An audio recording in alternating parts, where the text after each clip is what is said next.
Mister پال Miller نے بڑی گرمجوشی سے سالگرہ پر مبارکباد دی تھی۔ وہ پارٹی رمشا نے ارینج کی تھی اور کیک اور دوسرے لوازمات کو دیکھتے ہوئے وہ پہلی بار صحیح معنوں میں تشویش میں مبتلا ہوا تھا۔ اگر پہلے رمشا ڈکے چھپے الفاظ میں اپنی پسندیدگی کا اظہار کر رہی تھی تو اس دن اس نے بہت واضح انداز میں یہ بات ظاہر کر دی تھی۔ وہ لنچ آور کے بعد تقریباً آدھا گھنٹہ اپنے آفس میں بیٹھا پہلی بار رمشا کے بارے میں سوچتا رہا۔ وہ اندازہ کرنے کی کوشش کر رہا تھا کہ اس سے کون سی ایسی غلطی ہوئی تھی جس سے رمشا کو اس میں دلچسپی پیدا ہوئی۔ اس میں کوئی شک نہیں تھا کہ وہ بہت خوبصورت تھی، پچھلے کچھ عرصہ میں ملنے والی چند اچھی لڑکیوں میں سے ایک تھی، مگر وہ یہ نہیں چاہتا تھا کہ وہ اس میں انوالو ہونے لگے۔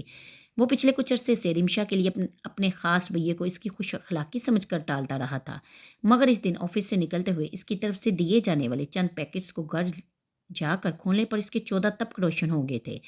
وہ بھی ان تحائف کو دیکھ کر تشویش میں مبتلا ہو رہا تھا جب فرقان آ گیا۔ ڈرائنگ روم میں پڑے وہ پیکٹس فوراً اس کی نظر میں آ گئے۔ واؤ، آج تو خاصے تحائف اکٹھے ہو رہے ہیں، دیکھ لو، فرقان نے صوفہ پر بیٹھتے ہوئے کہا۔ سلار نے صرف سر ہلایا۔ غریب پرفیومز، ٹائیاں، شرٹس بھی کے بعد دیگر ان چیزوں کو نکال کر دیکھتا رہا۔ یہ تمہاری بڑی کا سامان اکٹھا نہیں ہو گیا؟ فرقان نے مسکراتے ہوئے تبصرہ کیا۔ خاصا دل کھول کر گفٹس دیے ہیں تمہارے کولیگس نے؟ صرف ایک کولیگ نے، سلار نے مداخلت کی۔ یہ سب کچھ ایک نے دیا ہے؟ فرقان کچھ حیران ہوا۔ ہاں، کس نے؟ رمشا نے۔ فرقان نے اپنے ہونٹ سکیڑے۔ تم جانتے ہو یہ تمام گفٹس 1.5 لاکھ کی رینج میں ہوں گے۔ وہ اب دوبارہ ان چیزوں پر نظر ڈال رہا تھا۔ صرف یہ گھڑی ہی 50,000 کی ہے۔ کوئی صرف کولیگ سمجھ کر تو اتنی مہنگی چیزیں نہیں دے گا۔ تم لوگوں کے درمیان کوئی… فرقان بات کرتے کرتے رک گیا۔ ہم دونوں کے درمیان کچھ نہیں ہے، کم از کم میری طرف سے، مگر میں آج پہلی بار پریشان ہو گیا ہوں۔ مجھے لگتا ہے کہ رمشا مجھ میں کچھ ضرورت سے زیادہ دلچسپی لے رہی ہے۔ سلار نے ان چیزوں پر نظر دراتے ہوئے کہا۔ بہت اچھی بات ہے، چلو تم میں بھی کسی لڑکی نے دلچسپی لی۔ فرقان نے ان پیکٹس کو واپس سینٹرل ٹیبل پر رکھتے ہوئے کہا۔ ویسے بھی تم بہت کوارے رہ لیے، لگے ہاتھوں اس سال یہ کام کر لو۔ جب مجھے شادی نہیں کرنی تو میں سلسلے کو آگے کیوں بڑھاؤں؟ سلار، دن بدن تم بہت امپریکٹیکل کیوں ہوتے جا رہے ہو؟ تمہیں اب سیٹل ڈاؤن ہونے کے بارے میں سنجیدگی سے سوچنا چاہیے۔ ہر لڑکی سے کب تک اس طرح بھاگتے پھرو گے؟ تمہیں اپنی ایک فیملی شروع کر لینی چاہیے۔ رمشا اچھی لڑکی ہے، میں اس کی فیملی کو جانتا ہوں، کچھ ماڈرن ضرور ہے مگر اچھی لڑکی ہے۔ چلو، اگر رمشا نہیں تو پھر تم کسی اور سے شادی کر لو۔ میں سلسلے میں تمہاری مدد کر سکتا ہوں، تم اپنے پیرنٹس کی مدد لے سکتے ہو، مگر اب تمہیں اس معاملے کے بارے میں سنجیدگی سے سوچنا چاہیے۔ تمہیں ان تمام باتوں کے بارے میں غور کرنا چاہیے اور کم از کم دوسرے کی بات کے جواب میں کچھ کہہ ضرور دینا چاہیے۔ فرقان نے آخری جملے پر زور دیتے ہوئے کہا۔ اس کا اشارہ اس کی خاموشی کی طرف تھا۔ اس سے دوسرے کو یہ تسلی ہو جاتی ہے کہ وہ کسی مجمع کے سامنے تقریر نہیں کرتا رہا۔ فرقان نے کہا۔ تم کبھی اپنی شادی کے بارے میں سوچتے نہیں ہو؟ کون اپنی شادی کے بارے میں نہیں سوچتا؟ سلار نے مدھم آواز میں کہا۔ میں بھی سوچتا ہوں، مگر اس طرح نہیں سوچتا جس طرح تم سوچتے ہو۔ چائے پیو گے؟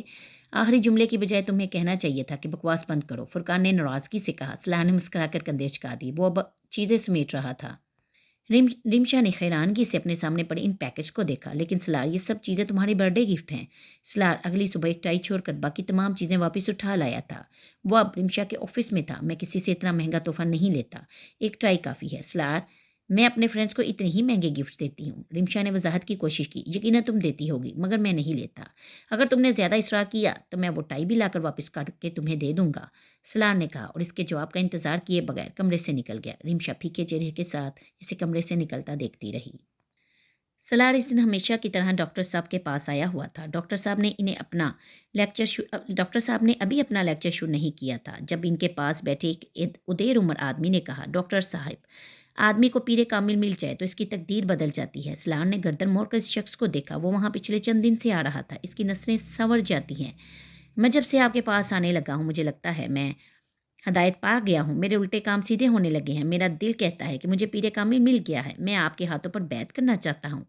وہ بڑی عقیدت مندی سے ڈاکٹر صاحب کا ہاتھ پکڑے ہوئے کہنے لگا۔ کمرے میں مکمل خاموشی چھا گئی۔ ڈاکٹر صاحب نے نرمی سے اس شخص کے ہاتھ پر تھپکی دیتے ہوئے اپنا ہاتھ چھڑا لیا۔ تقی صاحب، میں نے زندگی میں آج تک کسی سے بیعت نہیں لی۔ آپ کے منہ سے پیر کامل کا ذکر سنا۔ پیر کامل کون ہوتا ہے؟ پیر کامل کس کو کہتے ہیں؟ وہ کیا کرتا ہے؟ اس کی ضرورت کیوں ہوتی ہے؟ وہ بڑی سنجیدگی سے اس شخص سے پوچھ رہے تھے۔ آپ پیر کامل ہیں؟ اس شخص نے کہا۔ نہیں، میں پیر کامل نہیں ہوں، ڈاکٹر سبت علی نے کہا۔ آپ سے مجھے ہدایت ملتی ہے، اس شخص نے اصرار کیا۔ ہدایت تو استاد بھی دیتا ہے، ماں باپ بھی دیتے ہیں، لیڈرز بھی دیتے ہیں، دوست احباب بھی دیتے ہیں، کیا وہ پیر کامل ہو جاتے ہیں؟ آپ گناہ نہیں کرتے؟ وہ آدمی گڑبڑایا۔ ہاں، دانستہ طور پر نہیں کرتا، اس لیے نہیں کرتا کیونکہ گناہ سے مجھے خوف آتا ہے۔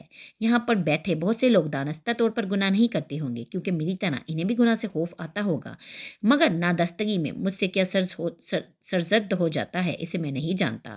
ہو سکتا ہے نادستگی میں مجھ سے بھی گناہ سرزد ہو جاتے ہوں گے، انہوں نے مسکراتے ہوئے کہا۔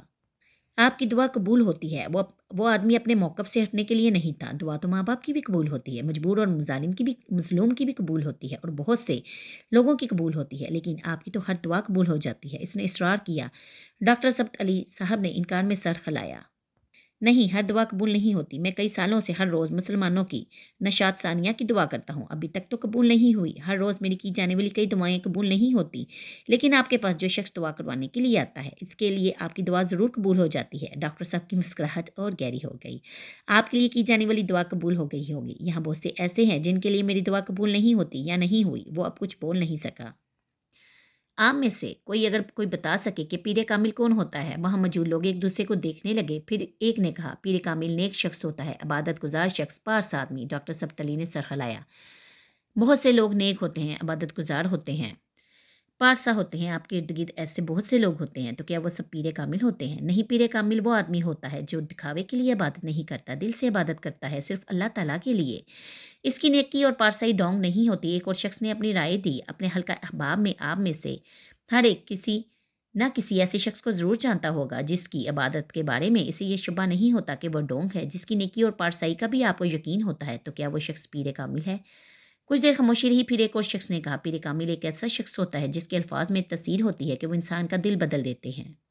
تاثیر بھی بہت سے لوگوں کے الفاظ میں ہوتی ہے، کچھ کے منہ سے نکلنے والے الفاظ میں، کچھ کے قلم سے نکلنے والے الفاظ میں۔ تاثیر تو اسٹیج پر کھڑے ایک کمپیوٹر اور اخبار کالم لکھنے والے ایک جرنلسٹ کے الفاظ میں بھی ہوتی ہے، تو کیا وہ پیر کامل ہوتے ہیں؟ ایک اور شخص بولا، پیر کامل وہ ہوتا ہے جسے الہام اور وجدان ہو، جو مستقبل کو بوجھ سکے۔ ہم میں سے بہت سارے لوگ ایسے خواب دیکھتے ہیں جن میں مستقبل میں درپیش آنے والے حالات سے ہمیں آگاہی ہو جاتی ہے۔ کچھ لوگ استخارہ بھی کرتے ہیں اور چیزوں کے بارے میں کسی حد تک جان جاتے ہیں۔ کچھ لوگوں کی چھٹی حس بہت تیز ہوتی ہے، وہ خطروں کو بانپ جاتے ہیں۔ پیر کامل کون ہوتا ہے؟ ڈاکٹر صاحب کچھ دیر خاموش رہے، انہوں نے پھر اپنا سوال دہرایا، پیر کامل کون ہو سکتا ہے؟ سلار الجھن امیز انداز میں ڈاکٹر سبت علی کے چہرے کو دیکھنے لگا۔ کیا ڈاکٹر سبت علی کے علاوہ کوئی اور پیر کامل ہو سکتا ہے؟ اور اگر وہ نہیں تھے تو پھر کون تھا؟ اور کون ہو سکتا ہے؟ وہاں بیٹھے ہوئے لوگوں کے دل و دماغ میں ایک ہی گونج تھی، ڈاکٹر سبت علی ایک کا چہرہ۔ ڈاکٹر سبت علی ایک کا چہرہ دیکھ رہے تھے، پھر ان کے چہرے کی مسکراہٹ آہستہ آہستہ معدوم ہو گئی۔ پیر کامل میں کاملیت ہوتی ہے۔ کاملیت ان تمام چیزوں کا مجموعہ ہوتی ہے جو آپ کہہ رہے تھے۔ پیر کامل وہ شخص ہوتا ہے جو دل سے اللہ کی عبادت کرتا ہے، نیک اور پارسا ہوتا ہے، اس کی ہر دعا قبول ہوتی ہے، اس حد تک جس حد تک اللہ چاہے۔ اس کے الفاظ میں تاثیر بھی ہوتی ہے، وہ لوگوں کو ہدایت بھی دیتا ہے، مگر اسے الہام نہیں ہوتا، اسے وجدان ہوتا ہے، وہی اترتی ہے اس پر، اور وہی کسی عام انسان پر نہیں اترتی، صرف پیغمبر پر اترتی ہے۔ 1,24,000 پیغمبروں میں سے ہر پیغمبر کامل تھا، مگر پیر کامل وہ ہے جس پر نبوت کا سلسلہ ختم کر دیا جاتا ہے۔ ہر انسان کو زندگی میں کبھی نہ کبھی کسی پیر کامل کی ضرورت پڑ جاتی ہے، کبھی نہ کبھی انسانی زندگی اس موڑ پر آ کر ضرور کھڑی ہو جاتی ہے جب یہ لگتا ہے کہ ہمارے لبوں اور دل سے نکلنے والی دعائیں بے اثر ہو گئی ہیں، ہمارے سجدے اور پھیلے ہوئے خط رحمتوں اور نعمتوں کو اپنی طرف موڑ نہیں پا رہے۔ یوں لگتا ہے جیسے کوئی تعلق تھا جو ٹوٹ گیا ہے، پھر آدمی کا دل چاہتا ہے اب اس کے لیے کوئی اور ہاتھ اٹھائے، کسی اور کے لب اس کی دعا اللہ تک پہنچائیں، کوئی اور اللہ کے سامنے اس کے لیے گر گرائے، کوئی ایسا شخص جس کی دعائیں قبول ہوتی ہوں، جس کے لبوں سے نکلنے والی التجائیں اس کے اپنے الفاظوں کی طرح واپس نہ موڑ دی جاتی ہوں۔ پھر انسان پیر کامل کی تلاش شروع کرتا ہے، بھاگتا پھرتا ہے دنیا میں کسی ایسے شخص کے لیے جو کاملیت کی کسی نہ کسی سیڑھی پر کھڑا ہو۔ پیر کامل کی یہ تلاش انسانی زندگی کے ارتقاء سے اب تک جاری ہے۔ یہ تلاش وہ خواہش ہے جو اللہ خود انسان کے دل میں پیدا کرتا ہے۔ انسان کے دل میں یہ خواہش، یہ تلاش نہ اتاری جاتی تو وہ پیغمبروں پر کبھی یقین نہ لاتا، کبھی ان کی پیروی اور اطاعت کرنے کی کوشش نہ کرتا۔ پیر کامل کی یہ تلاش ہی انسان کو ہر زمانے میں اتارے جانے والے پیغمبروں کی طرف لے جاتی رہی۔ پھر پیغمبروں کی مبعوثیت کا یہ سلسلہ حضرت محمد صلی اللہ علیہ وآلہ وسلم کے ساتھ ختم کر دیا گیا۔ آپ صلی اللہ علیہ وآلہ وسلم کی امت کے لیے آپ صلی اللہ علیہ وآلہ وسلم کے بعد کسی اور پیر کامل کی گنجائش نہیں رکھی گئی۔ کون ہے جسے اب یا آئندہ آنے والے زمانے میں حضرت محمد صلی اللہ علیہ وآلہ وسلم سے بڑھ کر کوئی مقام دیا جائے؟ کون ہے جسے آج یا آئندہ آنے والے زمانے میں کسی شخص کے لیے حضرت محمد صلی اللہ علیہ وآلہ وسلم سے بڑھ کر کاملیت دے دی جائے؟ کون ہے جو آج یا آئندہ آنے والے زمانے میں کسی شخص کے لیے حضرت محمد صلی اللہ علیہ وآلہ وسلم سے بڑھ کر شفاعت کا دعویٰ کر سکے؟ جلد، جامد اور مستقل خاموشی کی صورت میں آنے والا نفی میں یہ جواب ہم سے صرف ایک سوال کرتا ہے: پیر کامل حضرت محمد صلی اللہ علیہ وآلہ وسلم کو چھوڑ کر ہم دنیا میں اور کس وجود کو کھوجنے نکل کھڑے ہوئے ہیں؟ پیر کامل صلی اللہ علیہ وآلہ وسلم کے بیعت شدہ ہوتے ہوئے ہمیں دوسرے شخص کی بیعت کی ضرورت رہ گئی ہے کیا؟ پیر کامل صلی اللہ علیہ وآلہ وسلم کے راستے پر چلنے کی بجائے ہمیں دوسرا کون سا راستہ اپنی طرف کھینچ رہا ہے؟ کیا مسلمانوں کے لیے ایک اللہ، ایک قرآن، ایک رسول صلی اللہ علیہ وآلہ وسلم اور ان کی سنت کافی نہیں؟ اللہ، اس کے رسول صلی اللہ علیہ وآلہ وسلم اور اس کی کتاب کے علاوہ اور کون سا شخص، کون سا کلام ہے جو ہمیں دنیا اور آخرت کی تکلیفوں سے بچا سکے گا، جو ہماری دعاؤں کو قبولیت بخشے، جو ہم پر نعمتیں اور رحمتیں نازل کر سکے؟ کوئی پیر کامل کا فرقہ بتا سکتا ہے؟ نہیں بتا سکتا۔ ڈاکٹر سبت علی کہہ رہے تھے وہ صرف مسلمان تھے، وہ مسلمان جو یہ یقین رکھتے تھے کہ اگر وہ صراط مستقیم پر چلیں گے تو وہ جنت میں جائیں گے، اس راستے سے ہٹیں گے تو اللہ کے عذاب کا نشانہ بنیں گے۔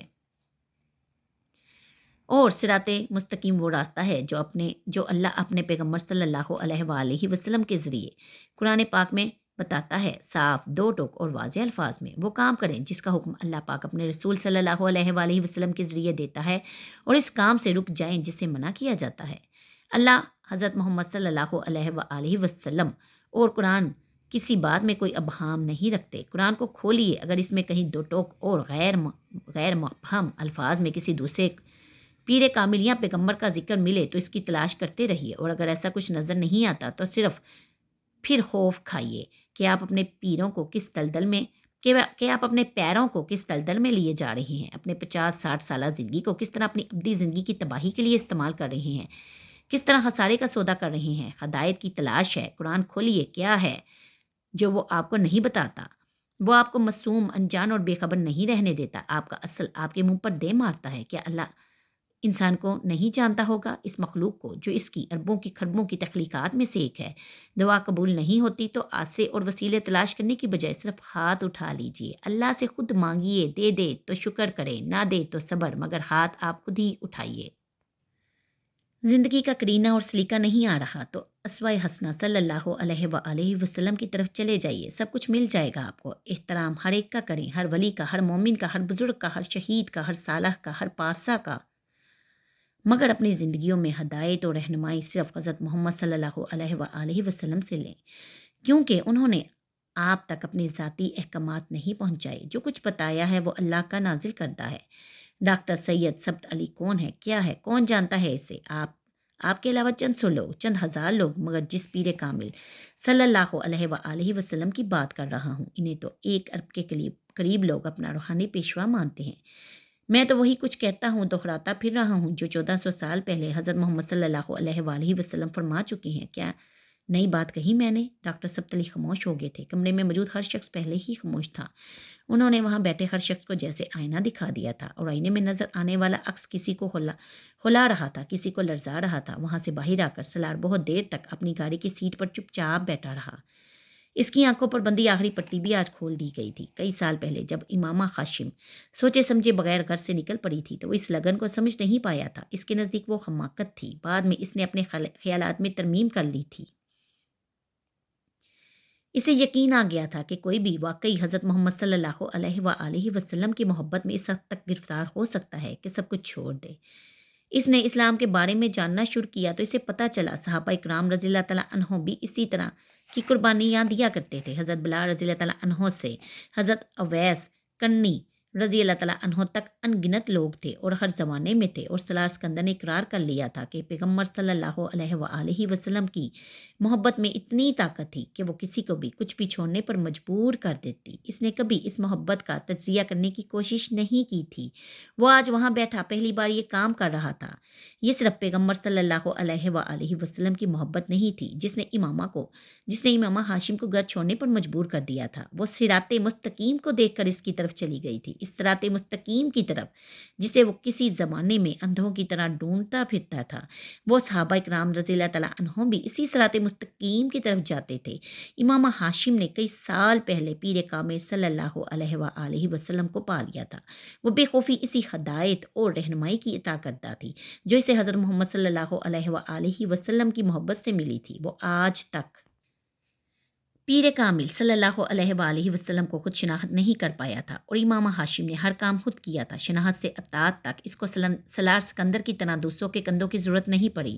سالار سکندر نے پچھلے 8 سالوں میں امامہ ہاشم کے لیے ہر جذبہ محسوس کیا تھا، حقارت، تضحیک، پچھتاوا، نفرت، محبت، سب کچھ، مگر آج وہاں بیٹھے پہلی بار اسے امامہ ہاشم سے حسد ہو رہا تھا۔ تھی کیا وہ ایک عورت، ذرا سی عورت، آسمان کی خون نہیں۔ سالار سکندر جیسے آدمی کے سامنے کیا اوقات تھی اس کی؟ کیا میرے جیسا آئی کیو تھا اس کا؟ کیا میرے جیسی کامیابیاں تھی اس کی؟ کیا میرے جیسا کام کر سکتی تھی وہ؟ کیا میرے جیسا نام کما سکتی تھی وہ؟ کچھ بھی نہیں تھی، اور وہ اس کو سب کچھ پلیٹ میں رکھ کر دے دیا، اور میں جس کا آئی کیو لیول 150+ ہے، مجھے سامنے کی چیزیں دیکھنے کے قابل نہیں رکھا۔ وہ اب آنکھوں میں نمی لیے اندھیرے میں ونڈو اسکرین سے باہر دیکھتے ہوئے بڑبڑا رہا تھا، مجھے بس اس قابل کر دیا کہ میں باہر نکلوں اور دنیا فتح کر لوں، وہ دنیا جس کی کوئی وقت ہی نہیں ہے۔ اور وہ رک گیا۔ اسے امامہ پر غصہ آ رہا تھا۔ 8 سال پہلے کا وقت ہوتا تو وہ اسے بچ کہتا، تب امامہ پر غصہ آنے پر وہ اسے یہی کہا کرتا تھا، مگر 8 سال کے بعد آج وہ زبان پر اس کے لیے گالی نہیں لا سکتا تھا۔ وہ امامہ ہاشم کے لیے کوئی برا لفظ نکالنے کی جرات نہیں کر سکتا تھا۔ صراط مستقیم پر خود سے بہت آگے کھڑی اس عورت کے لیے کون زبان سے برا لفظ نکال سکتا تھا؟ اپنے گلاسز اتار کر اس نے اپنی آنکھیں مس لی۔ اس کے انداز میں شکست خوردگی تھی۔ پیر کامل صلی اللہ علیہ وآلہ وسلم، صراط مستقیم، 8 سال لگے تھے مگر تلاش ختم ہو گئی تھی۔ جواب مل چکا تھا۔ وہ دونوں ایک ریسٹورینٹ میں بیٹھے ہوئے تھے۔ رمشا آج خاص طور پر تیار ہو کر آئی تھی۔ وہ خوش تھی اور کوئی بھی اس کے چہرے سے اس کی خوشی کا اندازہ لگا سکتا تھا۔ سالار بھی ویٹر سے مینیو کارڈ لے کر سالار نے بند کر کے ٹیبل پر رکھ دیا۔ رمشا نے حیرانگی سے اسے دیکھا۔ وہ اپنا کارڈ کھولے ہوئے تھی۔ لنچ میری طرف سے ہے مگر مینیو آپ طے کریں، سالار نے مدھم مسکراہٹ سے کہا۔ اوکے، رمشا بے اختیار مسکرائی، پھر وہ مینیو کارڈ پر نظر دوڑانے لگی اور سالار کربے جوار میں رمشا نے ویٹر کو کچھ ڈشز نوٹ کروائی۔ جب ویٹر چلا گیا تو اس نے سالار سے کہا، تمہاری طرف سے لنچ کی یہ دعوت بڑا اچھا سرپرائز ہے میرے لیے۔ پہلے تو کبھی تم نے ایسی کوئی دعوت نہیں دی، بلکہ میری دعوت بھی رد کرتے رہے۔ ہاں، لیکن اب ہم دونوں کے لیے کچھ باتیں کرنا ضروری ہو گیا ہے، مجھے اس لیے تمہیں یہاں بلانا پڑا، سالار نے کہا۔ رمشا نے گہری نظروں سے اسے دیکھا۔ کچھ باتیں؟ کون سی باتیں؟ پہلے لنچ کر لیں، اس کے بعد کریں گے، سالار نے اسے ٹالتے ہوئے کہا۔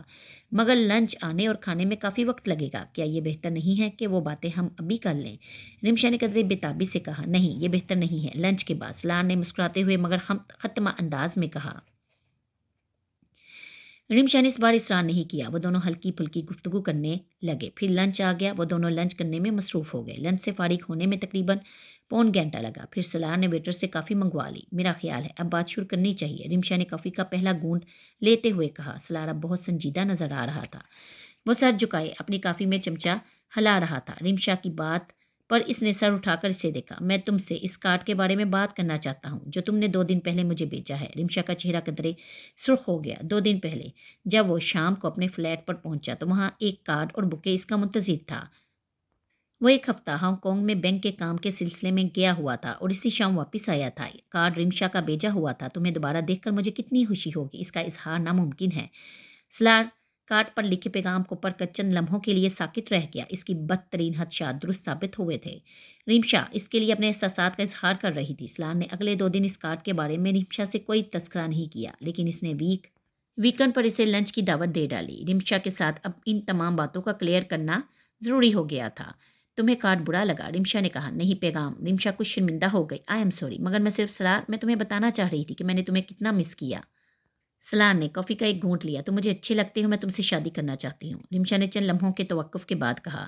ہو سکتا ہے یہ پرپوزل تمہیں عجیب لگے، لیکن میں بہت عرصے سے اس سلسلے میں تم سے بات کرنا چاہ رہی تھی۔ میں تم سے فلرٹ نہیں کر رہی، جو کچھ کارڈ میں لکھا ہے میں واقعی تمہارے لیے وہی جذبات رکھتی ہوں۔ سالار نے اسے بات مکمل کرنے دی۔ اب وہ کافی کا کپ نیچے رکھ چکا تھا۔ لیکن میں تم سے شادی نہیں کرنا چاہتا۔ جب وہ خاموش ہوگی تو اس نے 2 ٹوک انداز میں کہا۔ کیوں؟ کیا اس سوال کا جواب ضروری ہے؟ سالار نے کہا۔ نہیں، ضروری نہیں ہے، مگر بتانے میں کیا حرج ہے؟ تم مجھ سے شادی کیوں کرنا چاہتی ہو؟ سالار نے جواباً پوچھا۔ کیونکہ تم مختلف ہو۔ سالار ایک گہری سانس لے کر رہ گیا۔ عام مردوں جیسے نہیں ہو، وقار ہے تم میں، کلچرڈ اور گرومڈ ہو۔ میں ایسا نہیں ہوں، ثابت کرو۔ رمشا نے اسے جیسے چیلنج کیا۔ کر سکتا ہوں مگر نہیں کروں گا۔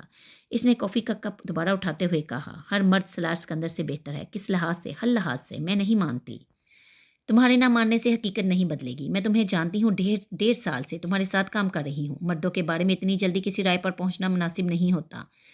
تمہاری کوئی بات تمہارے بارے میں میری رائے کو تبدیل نہیں کر سکتی۔ ریمشا اب بھی اپنی بات پر قائم تھی۔ تم جس فیملی سے تعلق رکھتی ہو، جس سوسائٹی میں موو کرتی ہو، وہاں تمہیں مجھ سے زیادہ اچھے مرد مل سکتے ہیں۔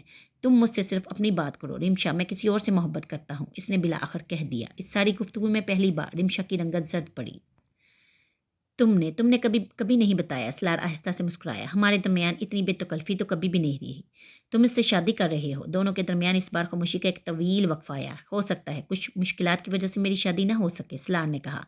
میں تمہاری بات سمجھ نہیں سکی۔ تم کسی سے محبت کر رہے ہو یہ جانتے ہوئے کہ وہاں تمہاری شادی نہیں ہو سکتی۔ کچھ ایسا ہی ہے سلار، تم اتنے جذباتی تو نہیں ہو۔ ایک پریکٹیکل آدمی ہو کر تم کس طرح کی عجیب باتیں کر رہے ہو؟ ریمشا استحاضیہ انداز میں ہنس دی۔ فرض کرو کہ وہاں تمہاری شادی نہیں ہوئی تو پھر کیا تم شادی نہیں کرو گے؟ نہیں، رمشا نے نفی میں سر ہلایا۔ آئی کانٹ بلیو اٹ، مجھے یقین نہیں آ رہا، مگر ایسا ہی ہے۔ میں نے اگر کبھی شادی کا سوچا بھی تو 10-15 سال بعد ہی سوچوں گا، اور 10-15 سال تک ضروری نہیں کہ میں زندہ رہوں۔ اس نے بے حد خشک لہجے میں کہتے ہوئے ویٹر کو ہاتھ کے اشارے سے اپنی طرف بلایا۔ میں چاہتا ہوں رمشا کہ آج کی اس گفتگو کے بعد ہم دونوں کے درمیان ایسا کوئی مسئلہ نہیں ہو۔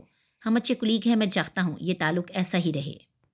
میرے لیے اپنا وقت ضائع مت کرو، میں وہ نہیں ہوں جو تم سمجھ رہی ہو۔ ویٹر قریب آ گیا۔ سلار اس کا لایا ہوا بل ادا کرنے لگا۔ رمشا سلار کا چہرہ دیکھتی رہی۔ وہ اب کسی گہری سوچ میں ڈوبی ہوئی تھی۔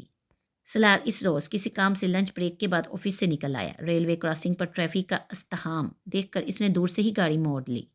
وہ اس وقت کسی ٹریفک جام میں پھنس کر وقت ضائع نہیں کرنا چاہتا تھا۔ گاڑی کو پیچھے موڑ کر اس نے ایک دوسری سڑک پر ٹرن لے لیا۔ وہ اس سڑک پر تھوڑا ہی آگے گیا تھا جب اس نے سڑک کے کنارے فٹ پاتھ پر ایک بوڑھی عورت خاتون کو بیٹھے دیکھا۔ وہ ایک بائی روڈ تھی اور اس وقت بالکل سنسان تھی۔ خاتون اپنے لباس اور چہرے سے کسی بہت اچھے گھرانے کی نظر آ رہی تھی۔ اس کے ہاتھ میں سونے کی کچھ چوڑیاں بھی نظر آ رہی تھی۔ سلار کو خدشہ ہوا کہ اس اکیلی سڑک پر وہ کسی حادثے کا شکار نہ ہو جائے۔ اس نے گاڑی ان کے قریب جا کر روک دی۔ خاتون کی سفید رنگت اس وقت سرخ تھی اور سانس پھولا ہوا تھا، اور شاید وہ اپنا سانس ٹھیک کرنے کے لیے ہی سڑک کے کنارے بیٹھی تھی۔ السلام علیکم اماں، کیا مسئلہ ہے؟ آپ یہاں کیوں بیٹھی ہیں؟ سلار نے اپنے سن گلاسز اتارتے ہوئے کھڑکی سے سر نکال کر پوچھا۔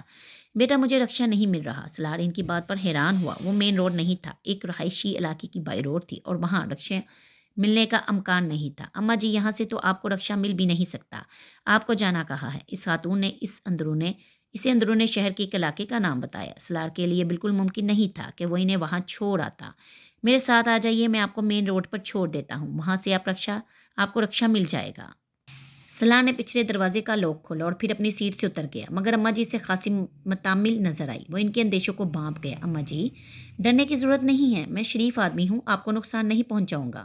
میں صرف آپ کی مدد کرنا چاہتا ہوں، کیونکہ اس سڑک سے تو آپ کو رکشا ملے گا نہیں، اور اس وقت سڑک سنسان ہے۔ آپ نے زیور پہنا ہوا ہے، کوئی نقصان پہنچا سکتا ہے آپ کو۔ سلار نے نرمی سے ان کے اندیشے کو دور کرنے کی کوشش کی۔ خاتون نے اپنی اینک درست کرتے ہوئے اپنی چوڑیوں کو دیکھا اور پھر سلار سے کہا، لو، یہ سارا زیور تو نکلی ہے۔ چلیں، یہ تو بہت اچھی بات ہے، مگر کوئی بھی غلط فہمی کا شکار ہو سکتا ہے۔ کوئی آپ سے یہ تھوڑی پوچھے گا کہ یہ زیور اصلی ہے یا نکلی ہے۔ سلار نے ان کے جھوٹ کا پردہ رکھتے ہوئے کہا۔ وہ اب سوچ میں پڑ گئی۔ سلار کو دیر ہو رہی تھی۔ ٹھیک ہے اماں جی، اب اگر مناسب نہیں، اس نے واپس اپنی گاڑی کی طرف قدم بڑھائے تو اماں جی فوراً بول اٹھی، نہیں، میں چلتی ہوں تمہارے ساتھ، پہلے ہی ٹانگیں ٹوٹ رہی ہیں چل چل کے۔ وہ ٹانگوں پر زور دیتے ہوئے اٹھنے کی کوشش کرنے لگی۔ سلار نے ان کا بازو پکڑ کر انہیں اٹھایا، پچھلی سیٹ کا دروازہ کھول کر انہیں بٹھا دیا۔ بائی روڈ کو تیزی سے کراس کر کے وہ مین روڈ پر آ گیا۔ اب وہ کسی خالی رکشا کی تلاش میں تھا، مگر اسے رکشا نظر نہیں آیا۔ وہ آہستہ آہستہ گاڑی چلاتے ہوئے کسی خالی رکشے کی تلاش میں ٹریفک پر نظریں دہرانے لگا۔ نام کیا ہے بیٹا تمہارا؟ سلار انہوں نے جیسے تصدیق چاہی۔ وہ بے اختیار مسکرایا۔ زندگی میں پہلی بار اس نے اپنے نام کو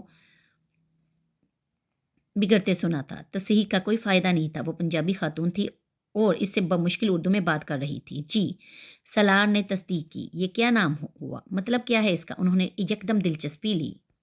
سلار نے انہیں اپنے نام کا مطلب اس بار پنجابی میں سمجھایا۔ اماں جی کو اس کے پنجابی بولنے پر خاصی خوشی ہوئی اور وہ اب پنجابی میں گفتگو کرنے لگی۔ سلار کے نام کا مطلب پوچھنے کے بعد انہوں نے کہا، میری بڑی بہو کے ہاں بیٹا ہوا ہے۔ وہ حیران ہوا، اسے توقع نہیں تھی کہ ان کا نام کا مطلب جاننے کے بعد ان کا اگلا جملہ یہ ہوگا، جی مبارک ہو۔ فوری طور پر اسے یہی سوچا، خیر مبارک۔ انہوں نے خاصی مسرت سے اس کی مبارکباد وصول کی۔ میری بہو کا فون آیا تھا، پوچھ رہی تھی کہ امی آپ نام بتائیے، میں تمہارا نام دے دوں؟ اس نے بیک ویو میرر سے کچھ حیران ہو کر انہیں دیکھا۔ دے دیں، چلو یہ مسئلہ تو حل ہوا۔ اماں جی اب اطمینان سے اینک اتار کر اپنی بڑی سی چادر کے پلو سے اس کے شیشے صاف کرنے لگی۔ سلار کو ابھی تک کوئی رکشا نظر نہیں آیا تھا۔ عمر کتنی ہے تمہاری؟ انہوں نے گفتگو کا سلسلہ وہی سے جوڑا جہاں سے توڑا تھا۔ 30 سال۔ شادی شدہ ہو؟ سلار سوچ میں پڑ گیا۔ وہاں کہنا چاہتا تھا مگر اس کا خیال تھا کہ ہاں کی صورت میں سلار کا سوالات کا سلسلہ مزید دراز ہو جائے گا، اس لیے بہتر یہی تھا کہ انکار کر دے، اور اس کا یہ اندازہ اس دن کی سب سے فاش غلطی ثابت ہوا۔ نہیں، شادی کیوں نہیں کی؟ بس ایسے ہی، خیال نہیں آیا۔ اس نے جھوٹ بولا۔ اچھا۔ کچھ دیر خاموشی رہی۔ سلار دعائیں کرتا رہا کہ اسے رکشا جلدی مل جائے، اسے دیر ہو رہی تھی۔ کیا کرتے ہو تم؟ میں بینک میں کام کرتا ہوں۔ کیا کام کرتے ہو؟ سلار نے اپنا عہدہ بتایا۔ اسے اندازہ تھا کہ اماں جی کے سر کے اوپر سے گزرے گا، مگر وہ اس وقت ہکا بکا رہ گیا جب انہوں نے بڑے اطمینان سے کہا، یہ افسر ہوتا ہے نا؟ وہ بے اختیار ہنسا۔ اس سے زیادہ اچھی وضاحت کوئی اس کے کام کی نہیں دے سکتا تھا۔ جی اماں جی، افسر ہوتا ہے۔ وہ محفوظ ہوا۔ کتنا پڑھے ہو تم؟ 16 جماعتیں۔ اس بار سلار نے اماں جی کا فارمولہ استعمال کرتے ہوئے اپنی تعلیم کو آسان لفظوں میں پیش کیا۔ اماں جی کا جواب اس بار بھی حیران کن تھا۔ یہ کیا بات ہوئی؟ 16 جماعتیں؟ MBA کیا ہے یا MA اکنامکس؟ سلار نے بے اختیار پلٹ کر اماں جی کا دیکھا۔ وہ اپنی اینک کے شیشوں سے اسے گور رہی تھی۔ اماں جی آپ کو پتا ہے MBA کیا ہوتا ہے یا MA اکنامکس کیا ہوتا ہے؟ وہ واقعی حیران تھا۔ لو، مجھے نہیں پتا ہوگا۔ میرے بڑے بیٹے نے پہلے MA اکنامکس کیا، ادھر پاکستان سے، پھر انگلینڈ جا کر اس نے MBA کیا۔ وہ بھی بینک میں ہی کام کرتا ہے، مگر ادھر انگلینڈ میں اسی کا تو بیٹا ہوا ہے۔ سلار نے ایک گہرا سانس لیتے ہوئے گردن موڑ لی۔ تو پھر تم نے بتایا نہیں کیا؟ سلار کو فوری طور پر یاد نہیں آیا کہ انہوں نے کیا پوچھا تھا۔ اپنی تعلیم کے بارے میں نے MBA کیا ہے۔ کہاں سے؟ امریکہ سے۔ اچھا۔ ماں باپ ہیں تمہارے؟ جی۔ کتنے بہن بھائی ہو؟ سوالات کا سلسلہ دراز ہوتا جا رہا تھا۔ 5۔ سلار کو کوئی جائے فرار نظر نہیں آ رہی تھی۔ کتنی بہنیں اور کتنے بھائی؟ 1 بہن اور 4 بھائی۔ شادیاں کتنیوں کی ہوئی ہیں؟ میرے علاوہ سب کی۔ تم سب سے چھوٹے ہو؟ نہیں، چوتھے نمبر پر ہوں۔ 1 بھائی چھوٹا ہے۔ سلار کو اب پہلی بار اپنے سوشل ورک پر پچھتاوا ہونے لگا۔ اس کی بھی شادی ہو گئی؟ جی۔ تو پھر تم نے شادی کیوں نہیں کی؟ کوئی محبت کا چکر تو نہیں ہے؟ اس بار سلار کے پیروں کے نیچے سے حقیقت میں زمین کھسک گئی۔ وہ ان کی قیافہ شناسی کا قائل ہونے لگا۔ اماں جی رکشا نہیں مل رہا، آپ مجھے ایڈریس بتا دیں، میں آپ کو خود چھوڑ آتا ہوں۔ سلار نے ان کے سوال کا جواب گول کر دیا۔ دیر تو اس سے پہلے ہی ہو چکی تھی اور رکشے کا ابھی بھی کہیں نام و نشان تک نہیں تھا۔ وہ اس بری عورت کو کہیں سڑک پر بھی کھڑا نہیں کر سکتا تھا۔ اماں جی نے اسے پتہ بتایا۔ سلار کی سمجھ میں نہیں آیا۔ ایک چونک میں کھڑے ٹریفک کانسٹیبل سے اس نے وہ پتہ دہرا کر مدد کرنے کے لیے کہا۔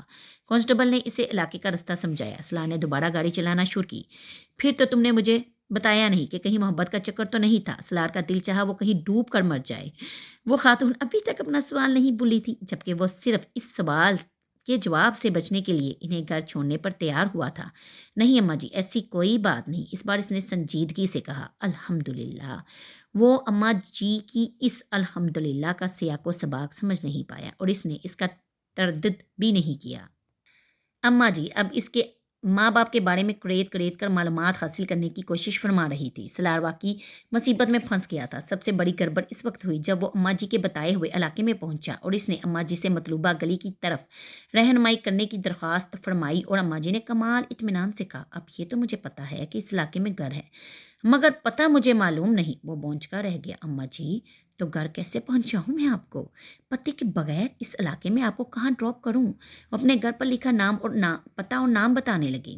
وہ اپنے گھر پر لکھا نمبر اور نام بتانے لگی۔ نہیں اماں جی، آپ مجھے گلی کا نام بتائیے۔ وہ گلی کے نام کی بجائے نشانیاں بتانے لگی۔ حلوائی کی ایک دکان ہے گلی کے کونے میں، بہت کھلی گلی ہے۔ پرویز صاحب کا گھر بھی ہے جن کے بیٹے نے جرمنی میں شادی کی ہے۔ پچھلے ہفتے پہلی بیوی اس کی ادھر ہی ہے، ہمارے محلے میں۔ شادی کی اطلاع ملنے پر وہ بیچاری نے رو رو کر سارا محلہ سر پر اٹھا لیا۔ وہ نشانیاں بتاتے بتاتے کہیں اور نکل گئی۔ سلار نے سڑک کے کنارے گاڑی کھڑی کر دی۔ اماں جی آپ کے شوہر کا کیا نام ہے؟ گھر کے بارے میں اور گلی کے بارے میں کچھ تفصیل سے بتائیے، اس طرح تو میں کبھی آپ کو گھر نہیں پہنچا سکوں گا۔ اس نے تحمل سے کام لیتے ہوئے کہا۔